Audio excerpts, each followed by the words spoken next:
The time has come for your client to sell their home or investment property.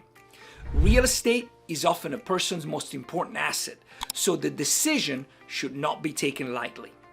Hi, my name is Matias, and this is a practical guide based on years of experience working with attorneys and professional fiduciaries in Southern California. Throughout this process, we are going to have two very important goals. The first is to minimize liability and the risk of litigation or further litigation. The second is to maximize the value and net return on the sale. This is our foundation: low risk and high returns. Let's start from the very beginning. When you reach out to me with the need to sell real estate, the first thing we must look at is the chain of title. This is the ownership history of the property. This is very important because if there are any issues, we should resolve them as soon as possible. Unfortunately, most realtors are trained in standard sales and wait until they open escrow to take this step. This can delay escrow, and a lot of times you may lose a good buyer while trying to clean up title issues. We can't afford to take any chances.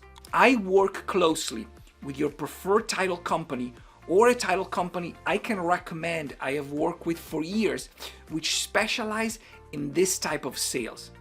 What's important is to make sure we are in a position to transfer ownership smoothly. There are many reasons related to title that can delay a real estate transactions. A loan that was paid off but never reconveyed is a very common one. Liens, lis pendens are other possible issues. There is something else we are going to learn from our title search, and that is the vesting.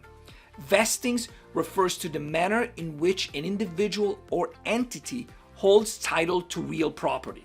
As we prepare the paperwork, we must understand who has authority to sell.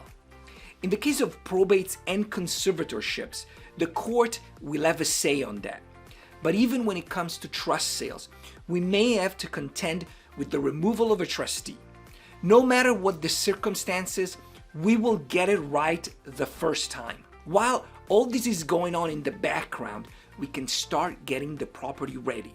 Most of the time, we are dealing with either a vacant property, an occupied property, or a soon-to-be vacant property. In the case of a soon-to-be vacant property, we can assist through the transition of moving the occupant into their next living arrangement. Depending on the level of care needed, this could be assisted living or a full-time care facility. If you need help with that, we work closely with placement professionals who can ensure a smooth transitions. Occupied properties require a different approach. And whether you decide to sell with the occupant or tenant in place, or need legal assistance exploring other options, we can guide you through the process. On rare occasion, we may never gain access to the property. And even in those cases, we have a proven strategy that will get the property sold. Vacant properties often require cleaning and clearing.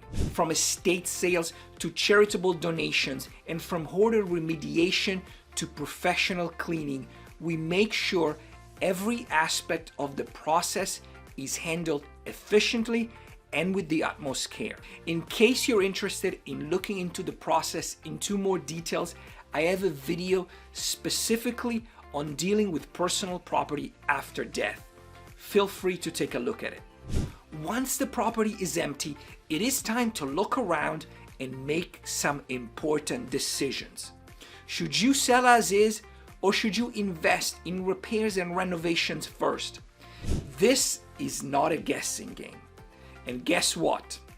Yes, I have a detailed video that discusses just that.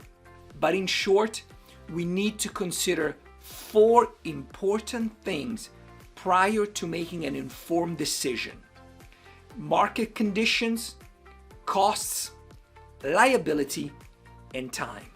Now, I need to take a moment to discuss something very important before we move on.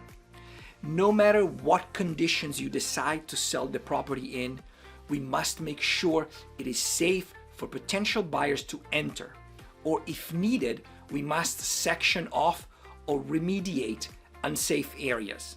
This is an important step that is often overlooked. Remember, managing risk is always our priority. Some distressed properties are sold for land value, so there is no harm in making the structure inaccessible to potential buyers. When the time comes to price the property, we will keep a few things in mind. First, we must find out if an appraisal exists.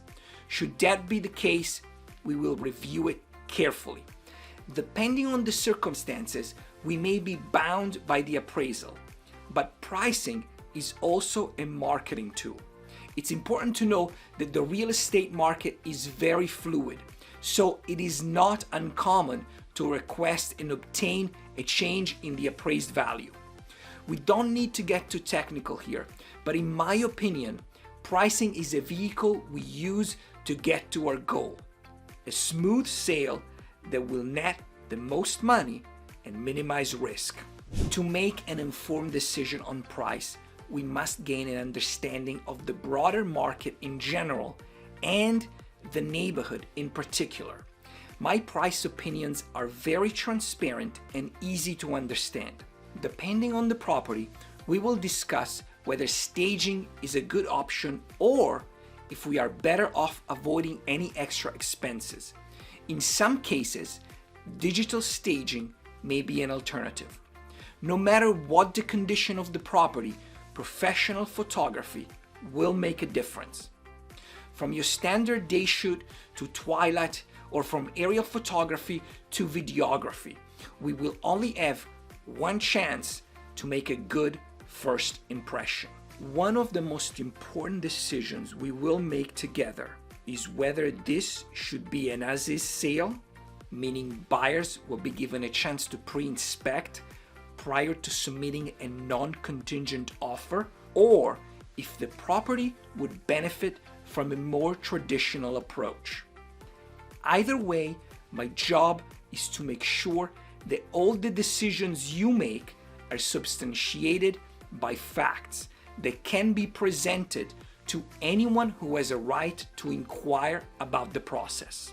Speaking of facts, from the number of clicks to ads impressions, and from the amount of calls to the number of guests we had at an open house, we track everything. When anyone asks you, you will be in a strong position to demonstrate that you did everything you could to get the best outcome. There's a lot that goes into a successful real estate transaction, so when it comes to choosing the right real estate agent, don't hesitate to reach out.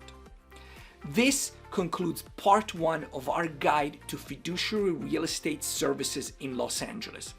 Be sure to check out part 2. My name is Matias Masucci, and it's been a pleasure to have you along for the ride. Remember that as a fiduciary, you have the option to get a second opinion when it comes to hiring a real estate professional. Hiring the best person for the job is always a priority. If I don't hear from you sooner, I will see you in the next video. Bye!